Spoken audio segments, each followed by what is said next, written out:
Get some sound. Alright, we're back. It's 3 a.m., I think. We're in the classroom. Why are we in the classroom?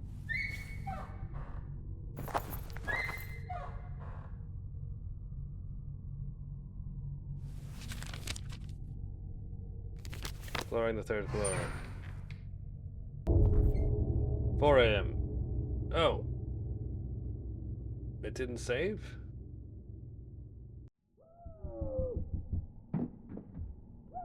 The mansion to ready myself to explore the rest of the topmost floor. Oh, well, I don't have to cut in the 4 a.m. sound again.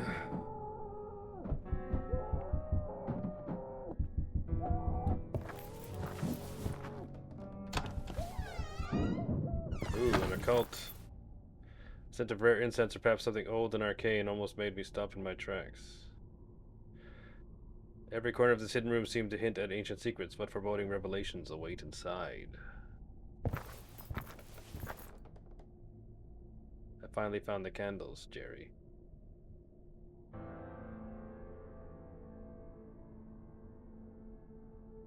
It was an odd-looking structure, perhaps an altar of sorts, but from where?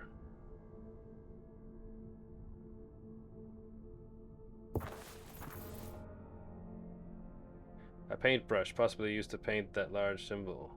Ooh. This drawing was almost exactly like Bertrand's. Had he been in this room? Did they force him to draw the symbol? I wonder what bizarre things had taken place inside this room.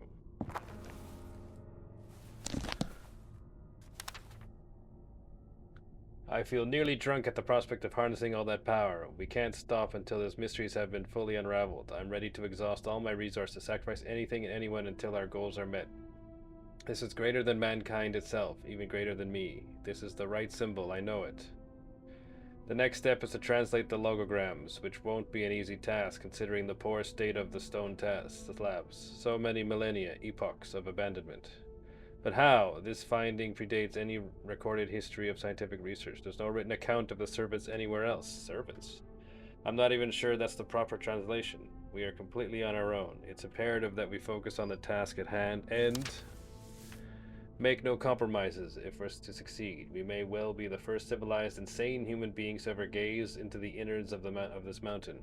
If what I suspect is true, what awaits inside grants the means to ultimate enlightenment. The permanence of actuality at our disposal.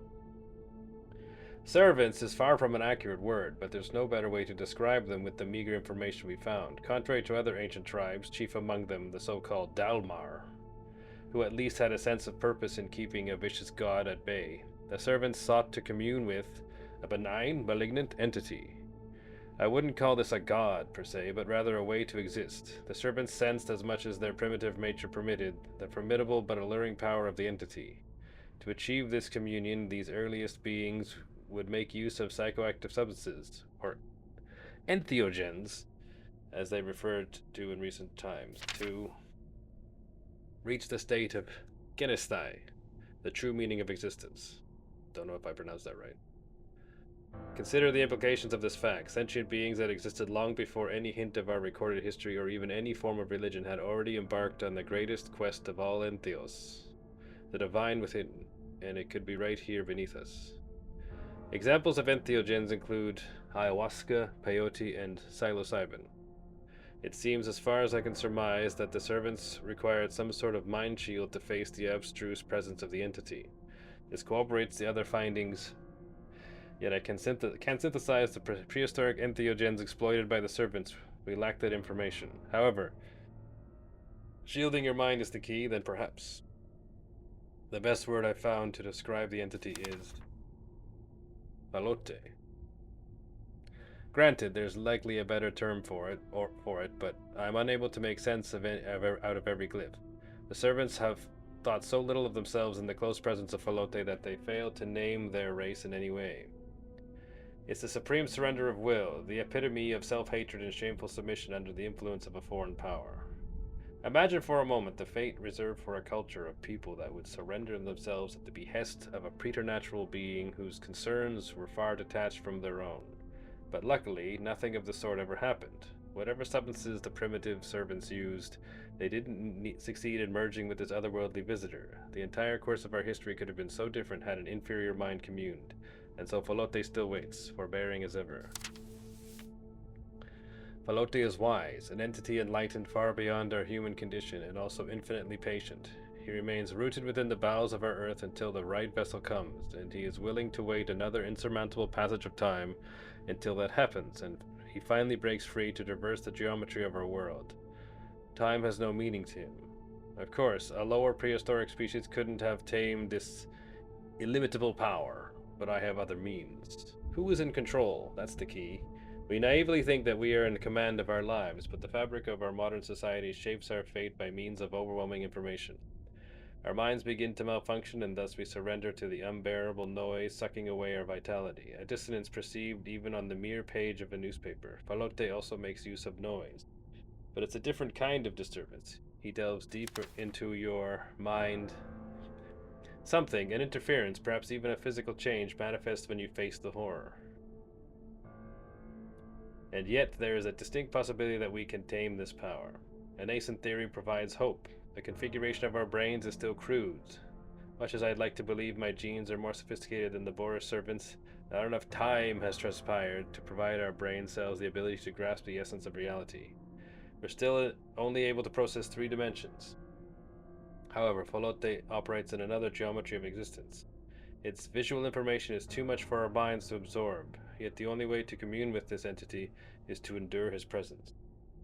It must be so old, impossible to comprehend with our earthly conception of life. Falote must have originated from the time in which the very first stars formed. Perhaps he already existed before it all began. Ambrose was right. The way to success resides in the primordial arrangements. In fact, the distant influence of celestial bodies may have an astounding implication during the encounter. This is too much to grasp, even for a learned man like me. There's a favorable configuration and greater chance to prevail in the communion if the communion takes place at a specific hour as we perceive time in our polyhedric coordinates. The first patterns were deemed too ineffable for the limited sensibilities of monotheistic religions, but our illiterate ancestors couldn't grasp how the primal instinct of a lowly species like the servants operated, seeking meaning in the simple organisms of their era, arachnids, coleopterans, millipedes, grubs, and yet the shapes of these suggested constellations don't directly correlate, more reading, with the arthropods that inhabited our planet.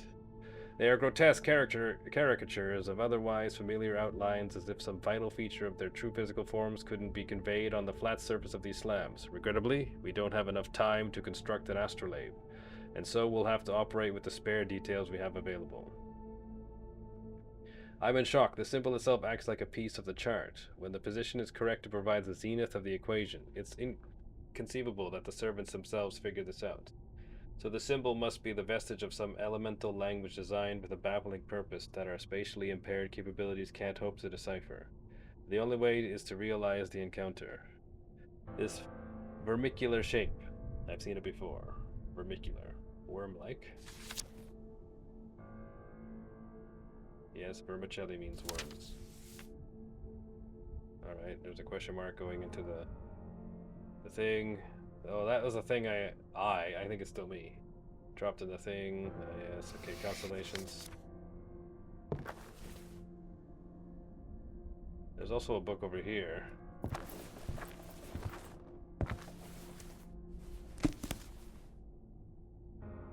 No, I wasn't mentally prepared to delve into this sinister tome.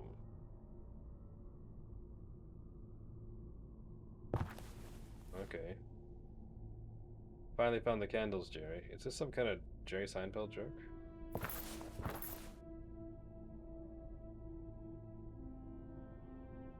Even the chair was weird. The tools were rusted and useless. Bones. What was the meaning of all those bones? Any more?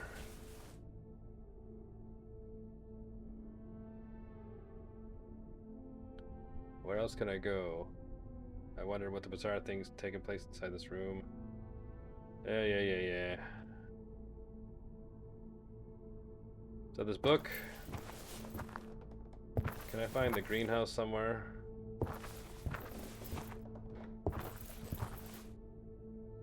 People who spent time in this office had some macabre taste. Books of esoteric topics I didn't want to peruse. This way was blocked. A pile of jars with small stuff inside. Some things were better left alone. Oh. Small statue shaped like a head. It seemed like a ritualistic thing. Oh. That seems like the end of it.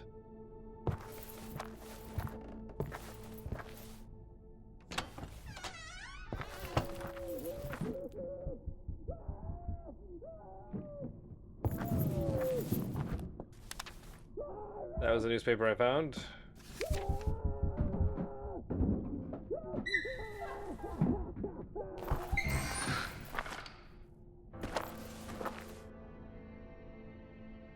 Buckets were dirty and empty. Ooh. There's a map. Where are we? Oh, the greenhouse, finally. And the third floor of the male hospital, which we never reached, and the female ward has been blocked off the entire time.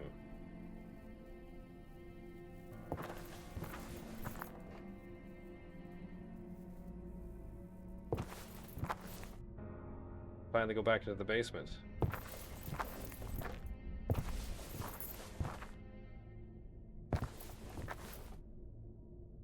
Is the greenhouse upstairs?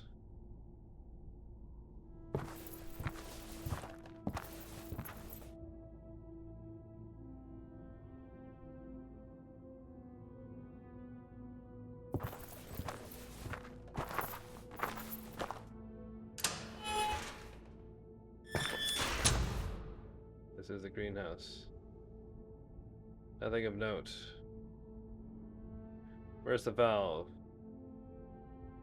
There was no traces of plants, just dried mud. No amount of water could save these. There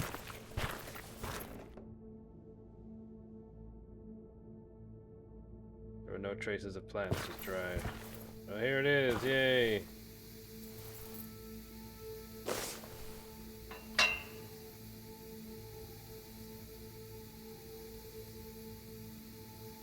What?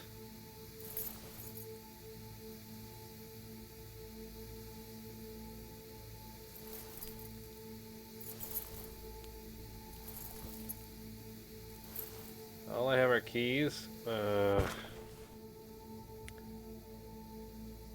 no traces of plants. This is annoying.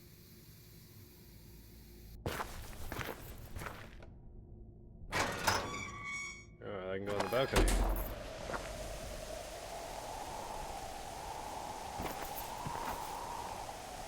Opposing mountains encircle the forest surrounding the institute. An oiling can. Yay. Wooden planks. They were everywhere on this floor.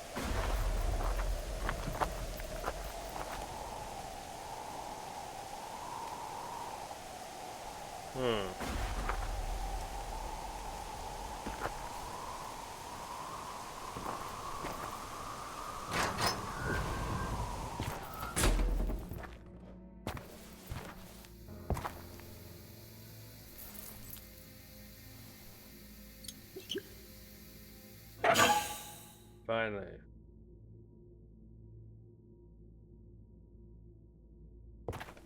I get to leave the valve there.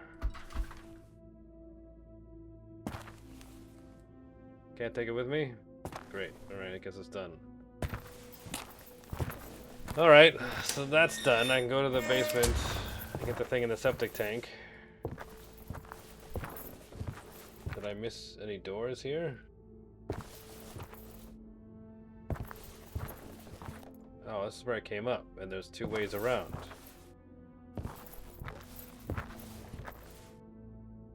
Thankfully, the outside world was still waiting for my return. This is the fourth floor? What's on the fourth floor? The door was shut tight.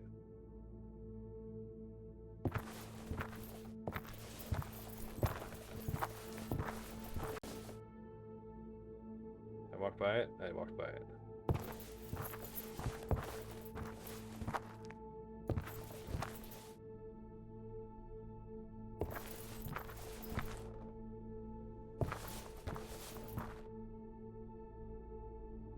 There was no way I could move all this junk on my own. It was necessary to find another way. Oh, great.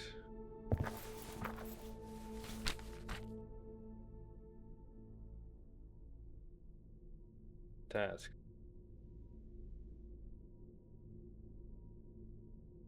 So the truth was becoming clear. The doctors conducted a series of secret experiments with patients for the purpose of communing with a primordial being that had settled inside the mountain for an impossible period of time.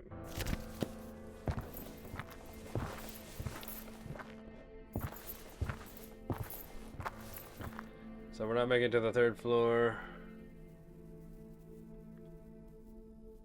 So the level 3 we're not getting to. We're not getting to the female ward at all. Chapel, art room, workshop, office, empty room. Gotta go downstairs.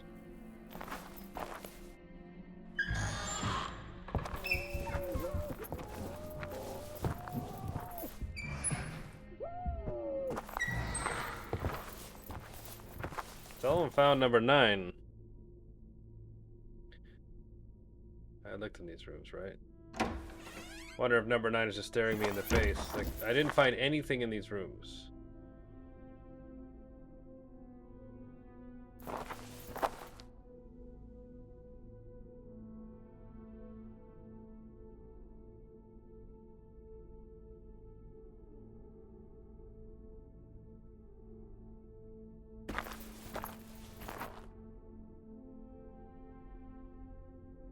On the floor.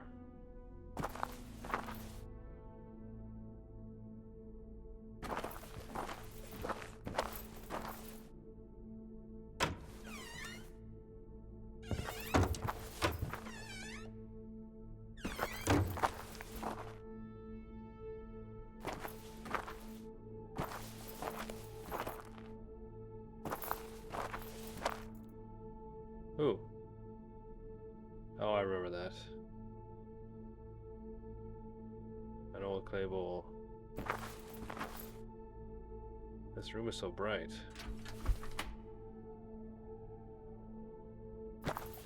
All these drawers are jammed. Are the drawers on the other side?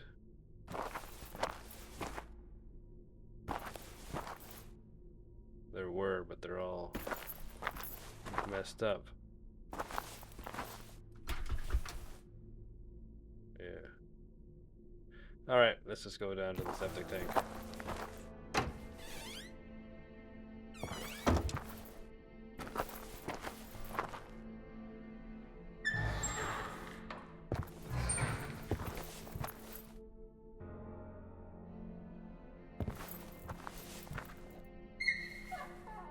Is Lenny still in the theater? Lenny's gone. Did he leave anything behind?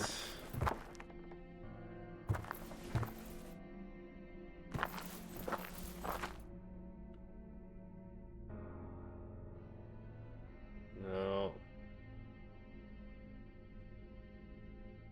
There's a piece of paper over there. It's the same piece of paper I picked up before, isn't it?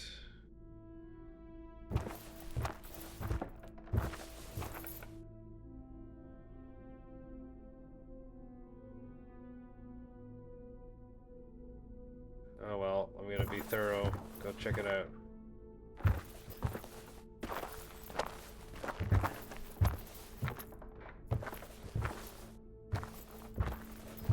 Yeah, it's just Lenny's thing.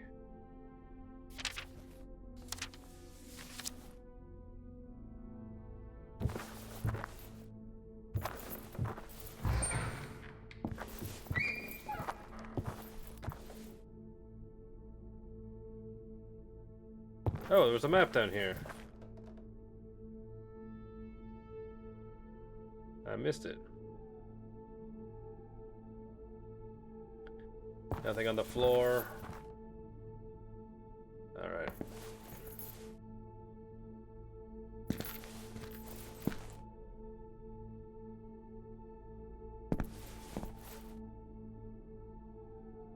Maybe it's in a drawer somewhere.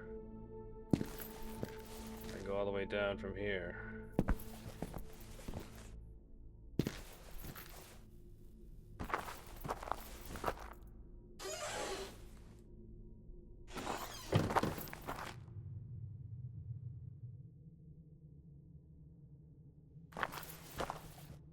Paper? Maybe 9. I found 9 a long time ago. Ooh, a cat.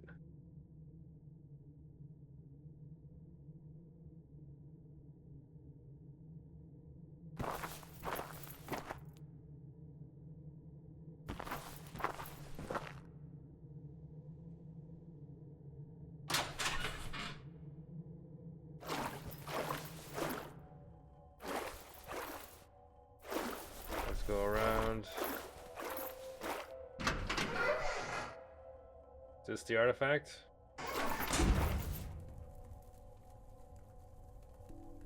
A horrible fate this poor man had suffered.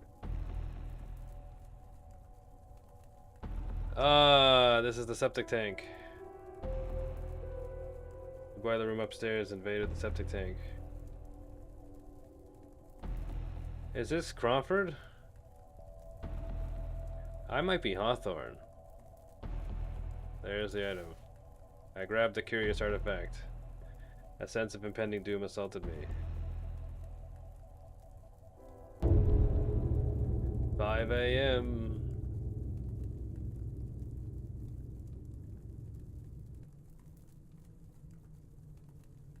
I felt my nightmarish journey was nearing its conclusion. This weird key was bound to unlock the final answer.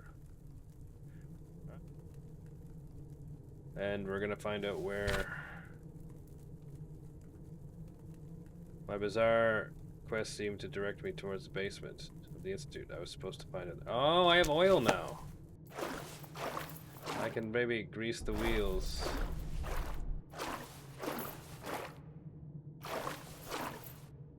Of the cart. Alright, maybe Crawford was in this. Maybe I am Hawthorne and looking weird and different.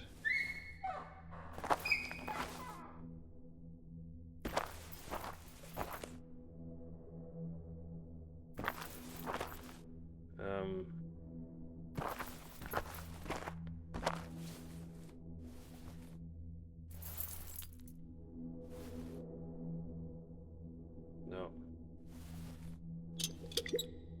I applied a bit of oil to the wheel. Transporting construction material was in the center of the room. What can I do it now?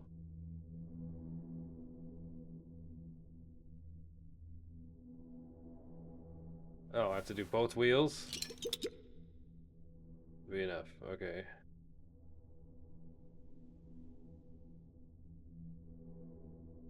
Do I have to do both? Do I have to do both sides?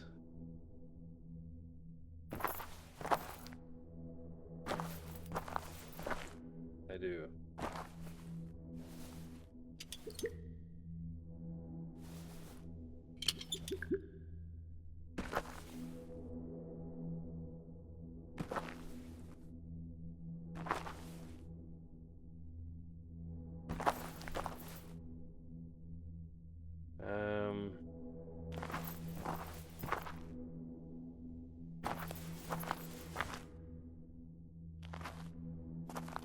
Push it.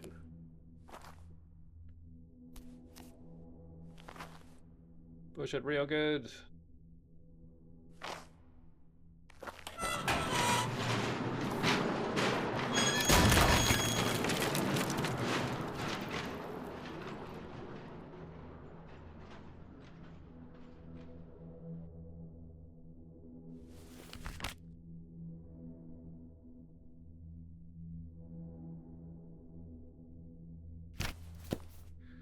Well, I haven't found the 9 yet. It seemed like the time again to descend to madness, both figuratively and quite literally. The answer, blah blah blah, was in the basement. Play the game. And look at my... What am I missing? Missing the first memory. Still don't know where that is. Myth number 9. The authority of the asylum. Just 2 pages here. Maybe number 9's in the director's office. I'll find them later. Oh.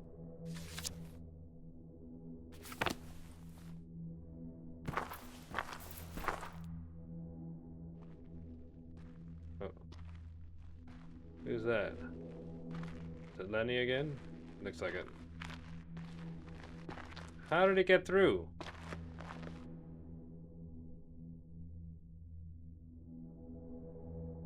Lenny, what are you doing here? The time has come. But how? This is the place where it all happened. And now you must proceed. I don't understand. Where have you been all this time? I've always been here. With you. What are you saying? Lenny, please. You're my only friend. No one here can have friends. What? Lenny, don't make jokes like that. You're scaring me. You're scaring me. Why are you doing this? Why am I? I need to understand. I want peace. Then go. The answer lies at the end of this tunnel. Lenny. I must go now.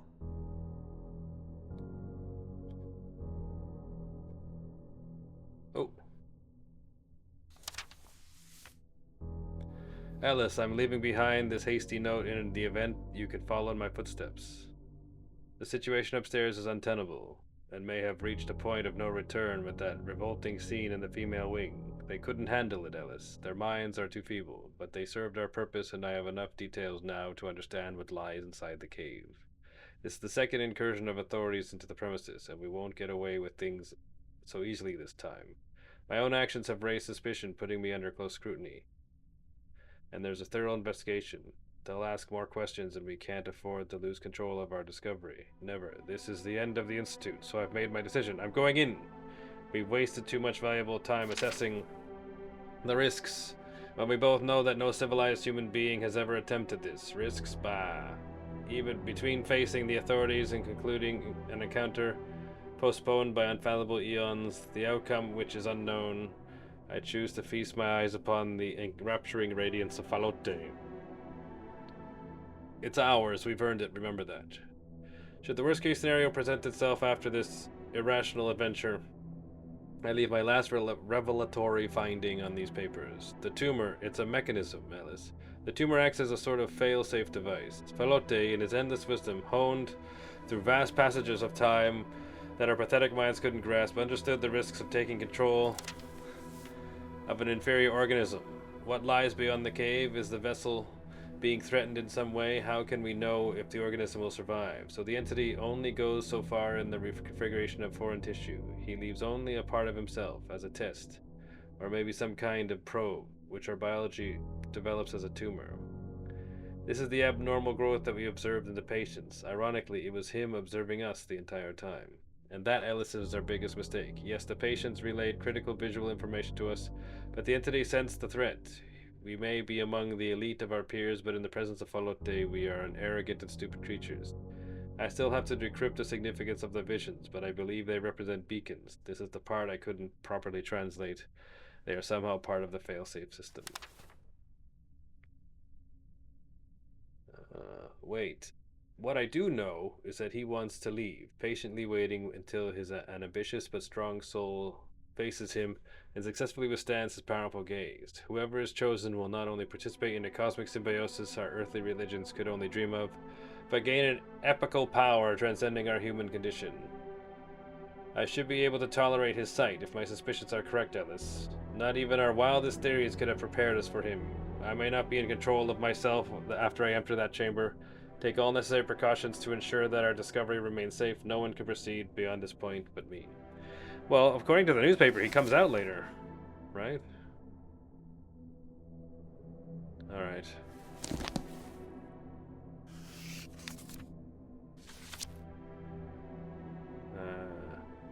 tunnel. Probably something in the director's office I missed. Et falote, an obsession. Well, that was upstairs.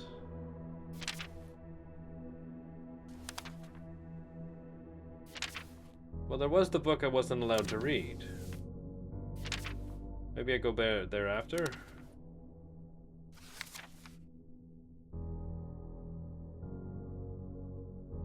Alright.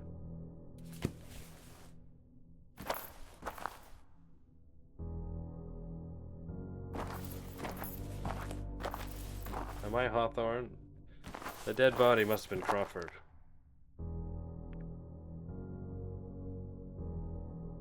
Let's go in.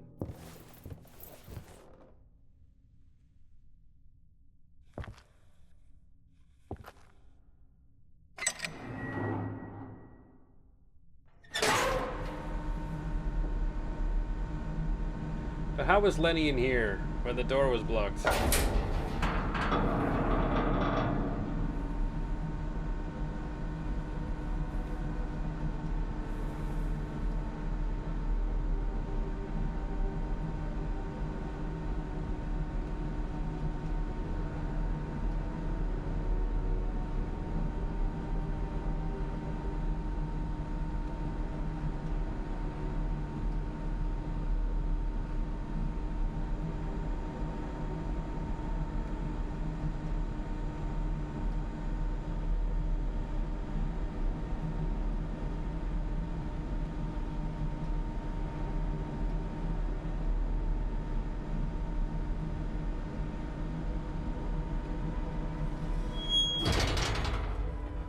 Huh.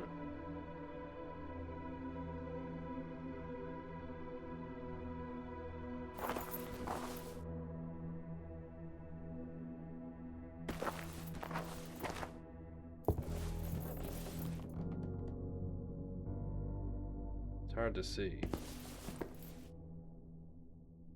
What's going on?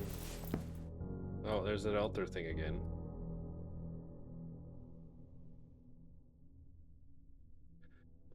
Journal updated.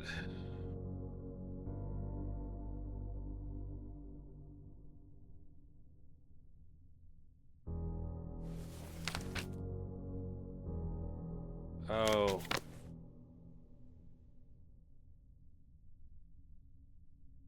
Alright.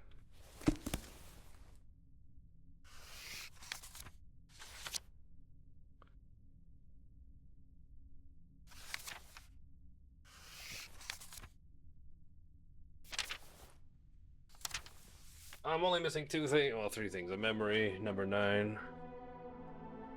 So this one. So, 3 red things. Upper left quadrant, maybe?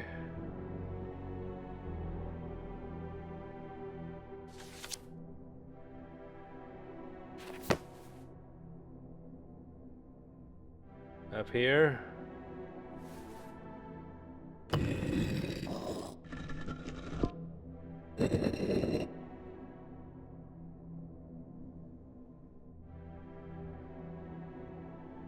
Huh.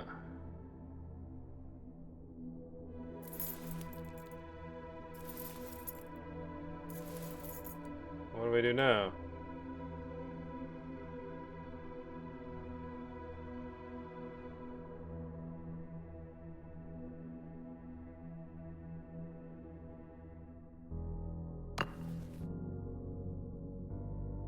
Oh, we have to use it on every 3 things.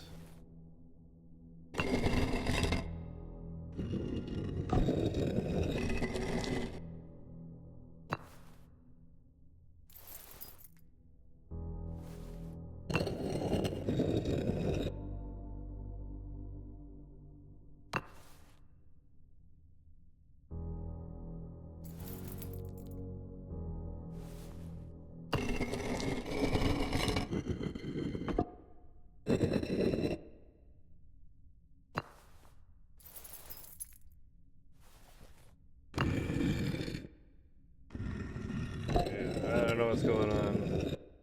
Oh, maybe I put it in the middle. Okay.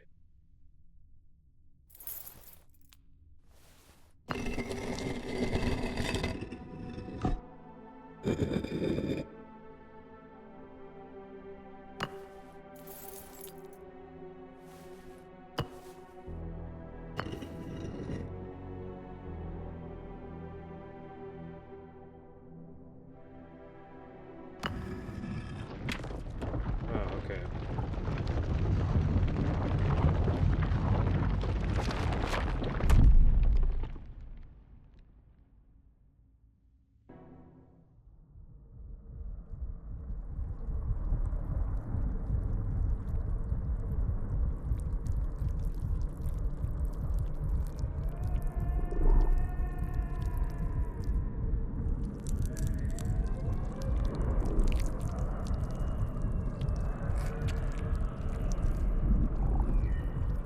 It's just a gooey monster.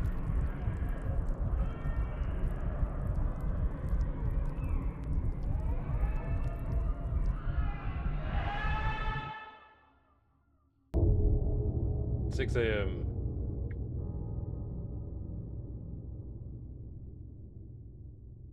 It's the end.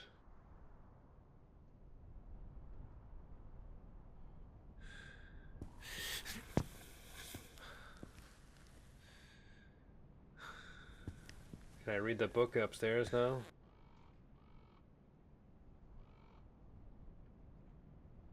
What else is there left to do?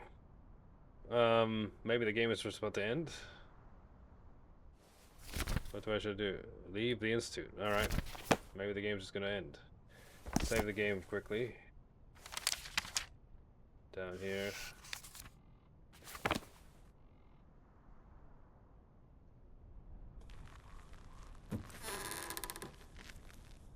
Oh, I'm in the shed.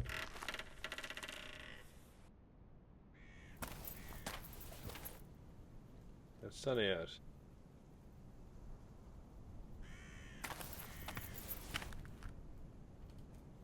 Should I make a go for it?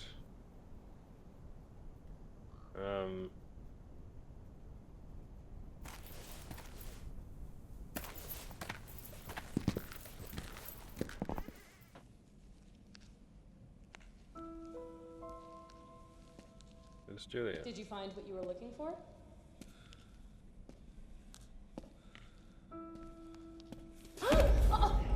What? What am I doing?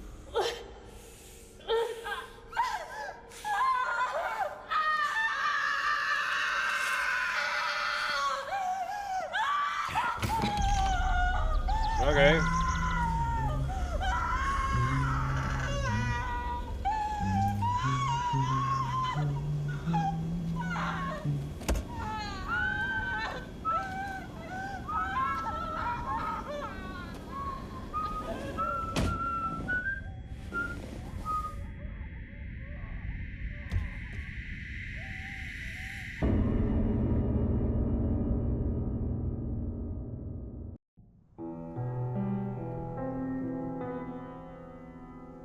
All right.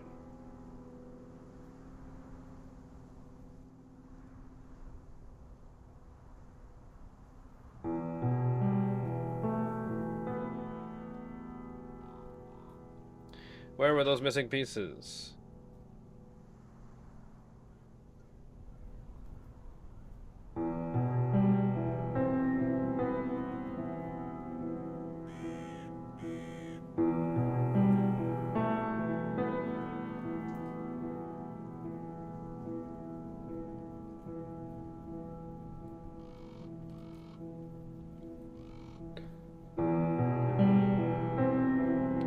Kind of a weird ending. Not much happened.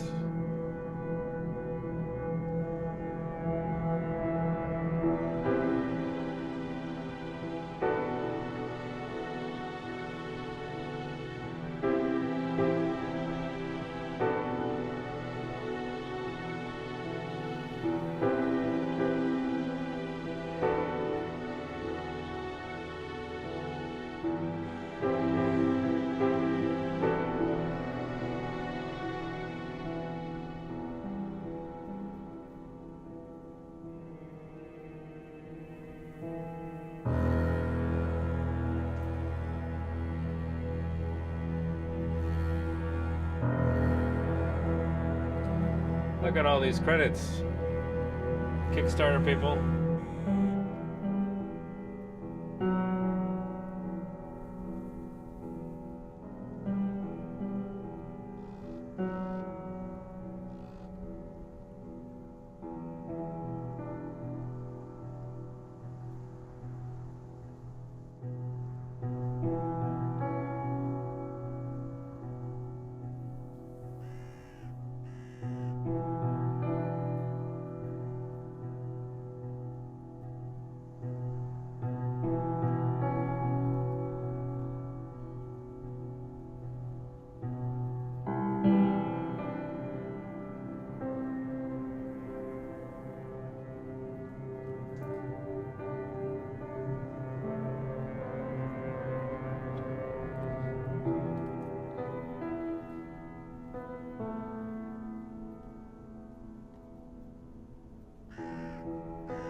Oh, or it's the P's and the T's. Oh.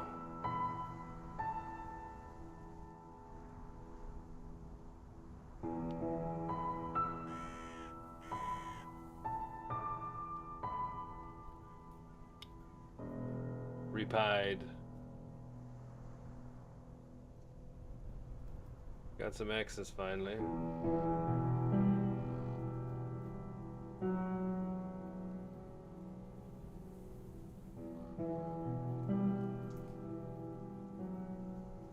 And thank me. Well, thank you. Game was interesting. I think, oh, I don't remember the picture. I think I was meant to be Hawthorne. I'm gonna go back and look at the picture.